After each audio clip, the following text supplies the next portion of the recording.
बिस्मिल्लाहिर्रहमानिर्रहीम। Welcome back once again Microsoft Office की lectures में। माइक्रोसॉफ्ट ऑफिस में हमने माइक्रोसॉफ्ट वर्ड को ख़त्म किया है, सेकंड एप्लीकेशन को शुरू किया है माइक्रोसॉफ्ट एक्सेल। माइक्रोसॉफ्ट एक्सेल के अंदर हमने इंट्रोडक्शन करवाया था। इंट्रोडक्शन में हमने पढ़ा था एमएस एक्सेल है क्या चीज़, हम किस लिए इसको इस्तेमाल करते हैं, उसकी बेसिक डिटेल जो है वो मैंने डिस्कस की है। ठीक है, आज से हम माइक्रोसॉफ्ट एक्सेल को प्रॉपरली शुरू करेंगे। इसमें कुछ फैसिलिटीज़ हैं जो बहुत ज़्यादा इंपॉर्टेंट है। इसमें फर्स्ट फैसिलिटी हम पढ़ेंगे data series, second one facility हम पढ़ेंगे ऑटो फिल, ऑटो कंप्लीट। ठीक है, इसमें हम पढ़ेंगे ड्रैग एंड ड्रॉप, इसमें इस तरह है ऑटो सम। क्लियर? ये चार हम फैसिलिटीज इसके अंदर डिस्कस करेंगे। इसमें सबसे पहला वाला हम डिस्कस करेंगे वो है डेटा सीरीज, यानी continuous form of data in MS Excel sheet. इसके अंदर तीन किस्म की सीरीज है। एक को हम कहते हैं स्टैटिक सीरीज, यानी जो होता है नॉट चेंजेबल। दूसरा होता है डायनेमिक सीरीज, यानी जो चेंजेबल होता है। और तीसरा हमारे पास है कस्टम सीरीज, जिसमें बहुत आ सकते हैं। ठीक है, तो चलते अपनी टॉपिक की तरफ। इसको मैं मिनिमाइज करता हूँ। माइक्रोसॉफ्ट एक्सेल को यहाँ से मैं ओपन कर देता हूँ। माइक्रोसॉफ्ट एक्सेल ओपनिंग के बाद ब्लैंक वर्कबुक आपके साथ देखो ये वाला एक शीट जो है वो ऑन हो जाएगा। ठीक है, अब इसकी अगर हम इंटरफेस की बात करें तो इंटरफेस माइक्रोसॉफ्ट वर्ड और एक्सेल का सेम है, बस कुछ लिटिल बिट चीज़ें इसमें चेंज है। वही टाइटल बार है, इसके अंदर साइन इन, वही आपके साथ जो है ribbon display option, caption buttons, यही मेन्यूज है, रिबन स्टैंडर्ड टूल बार है, डायलॉग लाउंचर्स है। नीचे ये वाला एक बॉक्स है, इसको हम नेम बॉक्स कहते हैं, यानी जिस सेल के ऊपर हम क्लिक करते हैं उसका नेम यहाँ पे रिप्रेजेंट होता है। ये फार्मूला बार है, ये ABC जो है कॉलम्स है, ये 1 2 3 आपके साथ रोज है, ये शीट टैब्स है, यहाँ पे ये हॉरिजॉन्टल स्क्रॉल बार, वर्टिकल स्क्रॉल बार, और इसके अंदर यहाँ से हम जूम इन जूम आउट कर सकते हैं, स्टेटस टूल बार है, और यहाँ पर हम व्यू वगैरह को चेंज कर सकते हैं, वही सब चीज़ें।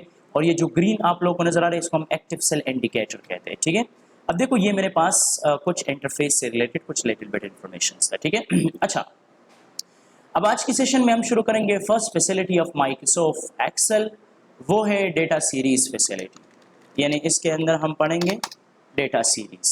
ठीक है, अब डेटा सीरीज में सबसे पहला वाला सीरीज हम पढ़ेंगे वो है हमारे पास स्टैटिक सीरीज। स्टैटिक सीरीज में क्या चीज पाया जाता है?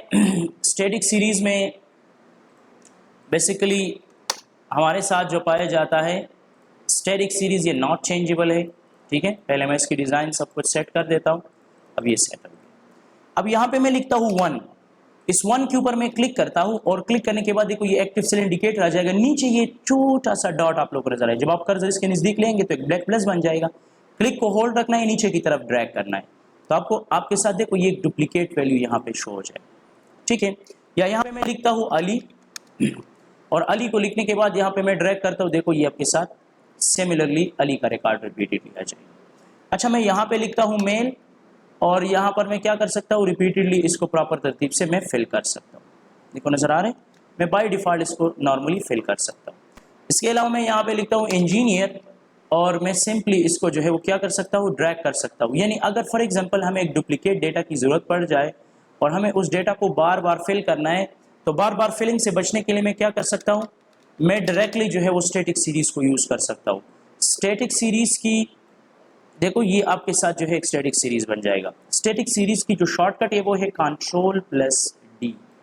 Ctrl+D से जो है आप उसको उसका सीरीज चेंज कर। फॉर एग्जांपल यहाँ पे मैंने अली लिखा है, इसको मैंने सेलेक्ट कर दिया, यहाँ पे मैंने लिखा अली और Ctrl+Enter, या अली Ctrl+D, यहाँ से सिलेक्शन और Ctrl+D। अब देखो ये आपके साथ डुप्लीकेट हो जाएगा। तो स्टैटिक सीरीज में क्या होता है, एक चीज़ बार बार डुप्लीकेट की शक्ल में यहाँ पर रिपीट हो जाता है। अगर आपको सेम रिपीटिशन करना है तो आप प्रॉपर तरीके से इसको रिपीट कर सकते हैं। ठीक है, स्टैटिक के बाद नेक्स्ट वन हमारे पास आता है, इसको हम कहते हैं डायनेमिक सीरीज। डायनेमिक सीरीज में क्या होता है, ये इसमें वैल्यू जो है वो चेंजेबल आता है। जिस तरह मैंने यहाँ पे लिखा 1 और 2, और दोनों को यहाँ पर सेलेक्ट कर दिया और इसका सीरीज बना लिया, देखो ये बन जाएगा क्या चीज़, ये बन जाएगा डायनेमिक। या मैं यहाँ पे लिखता हूँ संडे, और इसके बाद मैं इसका सीरीज बनाता हूँ, या मैं यहाँ पे पूरा लिखता हूँ संडे, और फिर यहाँ से मैं इसका सीरीज क्रिएट कर रहा हूँ।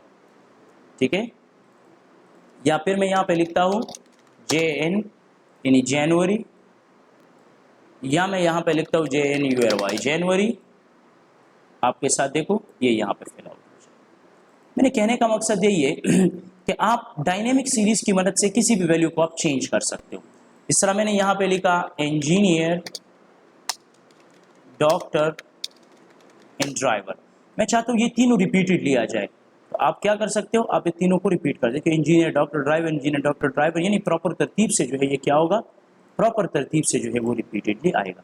तो डायनेमिक सीरीज का जो रिजल्ट होगा वो चेंजेबल होगा। चेंजेबल का मतलब यही होता है कि इसका जो वैल्यू होता है वो आपके साथ चेंजेबल आता है। चेंजेबल का मतलब कि इसका एक वैल्यू दूसरी वैल्यू से मुख्तलिफ होता है। तो आप इसकी मदद से क्या कर सकते हो, इसकी मदद से आप जो है वो डायनेमिक सीरीज भी बना सकते हो। इसमें नेक्स्ट वन है जिसको हम कहते हैं कस्टम सीरीज। कस्टम सीरीज में क्या होता है, कस्टम सीरीज में आप किसी भी वैल्यू को क्या कर सकते हो, कस्टमाइज कर। इस तरह यहाँ पे मैं लिखता हूँ ABCDEFGHI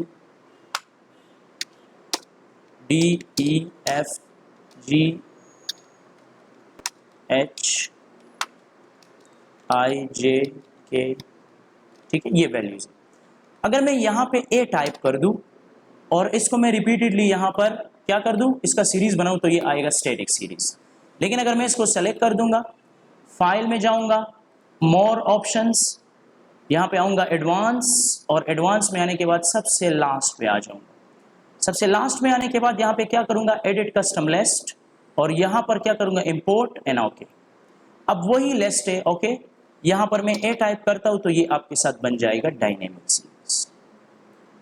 देखो आप लोगों को नजर आ रहा है, ये बन गया। मतलब कि स्टैटिक सीरीज से मैंने इसको डायनेमिक सीरीज बनाई। या यहाँ पे मेरे साथ कुछ एम्प्लॉइज है, अली, बिलाल, जुबैर, कासिम, वली, नौमान, मरियम, सदफ, आसिया, इनाम, जाहिद, ठीक है। अब ये एम्प्लॉई है, मुझे इसकी रिपीटेडली रिकॉर्ड चाहिए, तो आप इसको सेलेक्ट कर दें, फाइल में जाएं, मोर ऑप्शंस, और ऑप्शन में जाने के बाद यहाँ पे एडवांस, और एडवांस में आने के बाद यहाँ पे एडिट लिस्ट, और इसको आप इंपोर्ट करके ओके कर दें, ठीक है, और ओके। अब यहाँ पे मैं लिखता हूँ अली, ऑटोमेटिकली आपके साथ जो है ये सीरीज डायनेमिक बन जाएगा। पहले ये स्टैटिक सीरीज था, अब ये डायनेमिक में कन्वर्ट हो गया। तो सीरीज का फायदा ये होता है कि जो कंटिन्यूस फॉर्म ऑफ डेटा होता है उसको प्रॉपर तरतीब से आप जो है फिल आउट कर सकते हो डिफरेंट सेल्स के अंदर। एक तो ये वाला डेटा है। दूसरा है ऑटोफिल। ऑटोफिल का मतलब क्या होता है, ऑटोमेटिकली किसी भी एरिया को सेलेक्ट करके इसमें आप डेटा को फिल कर सकते हैं। फॉर एग्जांपल मैंने इतना एरिया सेलेक्ट कर दिया और इसमें मुझे किसी डेटा को फिल करना है, तो इसको सेलेक्ट करके डायरेक्टली आप इसमें राइट करें, जिस तरह मैंने लिखा प्रो, कंट्रोल बटन होल्ड रखे, एंटर बटन प्रेस कर दे, अब देखो ये कंप्लीटली यहाँ पे फिल हो जाएगा। तो मेरे कहने का मकसद कि ऑटोफिल भी आप इसके अंदर कर सकते हो। फिर नेक्स्ट वन, इसके अंदर एक फैसिलिटी जिसको हम ड्रैग एंड ड्रॉप फैसिलिटी कहते हैं। ड्रैग एंड ड्रॉप का मतलब यह है कि इसको मैंने यहाँ से सेलेक्ट कर दिया, देखो जब आपने ये एरिया सेलेक्ट किया तो इससे ये आपके साथ ये एक्टिव सेल इंडिकेटर यहाँ पे एक्टिवेट हो जाएगा। आप एक्टिव सेल इंडिकेटर पे कर्सर रखते तो आपके साथ एक एरो पॉइंटर आ जाएगा, पॉइंटर में 4 एरो जो है वो बन जाएगी। फिर कंट्रोल का बटन होल्ड रखने हो, जिस पोजीशन पे भी आप इसको ड्रैग करना चाहते हो, जहां पर भी आप ड्रैग करना चाहते हो वहां पे उठा के उसको ड्रैग करें। डायरेक्टली आप इसको विदाउट कट कॉपी आप इसको देखो ड्रैग कर सकते हो, किसी भी पोजीशन पे आप इसको सेट कर सकते हो। This is the facility of drag and drop facility, जो ये इंशाल्लाह आगे फर्दर की कमांड्स में हमारे साथ बहुत ज्यादा इस्तेमाल होगा, ठीक है। अच्छा, ये ड्रैग एंड ड्रॉप फैसिलिटी। दूसरा होता है ऑटो कंप्लीट फैसिलिटी। जिस तरह फॉर एग्जांपल मेरे पास है name, gender, post, location and salary. अब देखो मेरे पास सिंपली ये एक रिकॉर्ड है, आप सिंपल कंसिडर करें मैं किसी कंपनी का रिकॉर्ड बना रहा हूँ, ठीक है, ये मेरे पास कुछ रिकॉर्ड है। अब मैंने यहाँ पे नेम टाइप कर दिया अली, मैंने ऑलरेडी सीरीज बनाया हुआ है, वो मैंने यहाँ पे क्या कर दिया, यहाँ पे फिल कर दिया। अब यहाँ पे मैं लिखता हूँ मेल, एक बार मैंने मेल लिख दिया, तो अब मैं बार बार मेल लिखूंगा तो काफी टाइम वेस्ट होगा। बस अब क्या करना है, M enter, M enter, M enter, देखो ऑटोमेटिकली खुद ब खुद ये फिल हो रहा है, एम एंटर, एम एंटर। अब यहाँ पे एक बार फीमेल लिखते, फिर F enter, F enter, M enter, देखो एंट्री बहुत ईजी हो जाता है। समय यहाँ पे लिखता हूँ engineer, doctor, teacher and admin. अब यहाँ पे E engineer, D doctor, T teacher, A admin. देखो कितना फैसिलिटी, मतलब कितना सिंपल तरीके से हम इसमें जो है वो एंट्री कर सकते हैं। ठीक है। तीसरा मैंने यहाँ पे लिखा Peshawar, Mardan, Swat, P Peshawar, M Mardan, S Swat, P Peshawar, M Mardan, M से एंटर, एस एंटर, ठीक है, पी एंटर। अब देखो ये आपके साथ एक प्रॉपर फैसिलिटीज में यहाँ पे 1000, 2000 इन दोनों को सेलेक्ट करके यहाँ पर इसकी हम एक सीरीज बना सकते हैं। देखो इसमें यहाँ पे हमारे साथ जो है ये सीरीज बनी। तो आप लोगों को नजर आ रहा है कितनी ज़बरदस्त तरीके से, आसान तरीके से मैंने क्या किया, मैंने इस शीट को तैयार कर दिया। तो आप क्या कर सकते हो, आप जो है ऑटो कंप्लीट फैसिलिटी की मदद से और इसकी मदद से आप प्रॉपर तरतीब से इसको प्रॉपरली फिल कर सकते हो।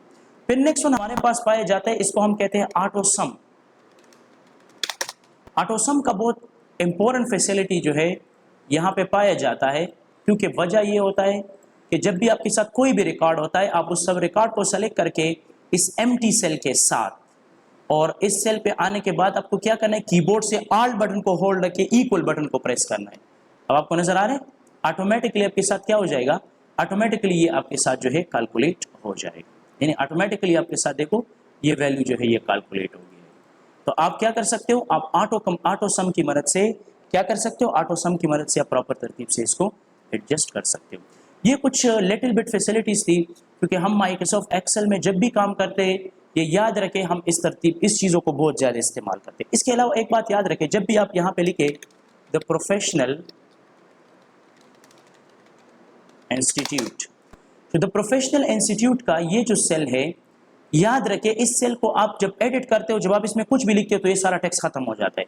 अब आप इसको एडिट किस तरह करेंगे, कीबोर्ड से F2 का बटन प्रेस करना है, F2 से ये सेल एक्टिवेट हो जाएगा। अब अगर फॉर एग्जांपल मुझे कुछ लिखना है या कुछ इरेज करना है तो मैं कर सकता हूँ। देखो पूरा सेल जो है वो खराब नहीं होगा। और अगर आपको सेल से कुछ चीज़ें डिलीट करनी है तो डिलीट का की आप यूज़ कर सकते हो, ठीक है, आप प्रॉपर तरतीब से इसको फिल आउट कर सकते हो। तो ये कुछ बेसिक फैसिलिटीज़ थी माइक्रोसॉफ्ट एक्सेल से रिलेटेड। माइक्रोसॉफ्ट एक्सेल में हम डेटा सीरीज किस तरह बनाएंगे, इसको हम वर्टिकल हॉरिजॉन्टल किस तरह, वर्टिकल भी बना सकते हैं सीरीज, हॉरिजॉन्टल भी बना सकते हैं, वगैरह वगैरह, ये सब चीज़ें इसके अंदर हमने डिस्कस की। Thanks for watching me, see you next lecture.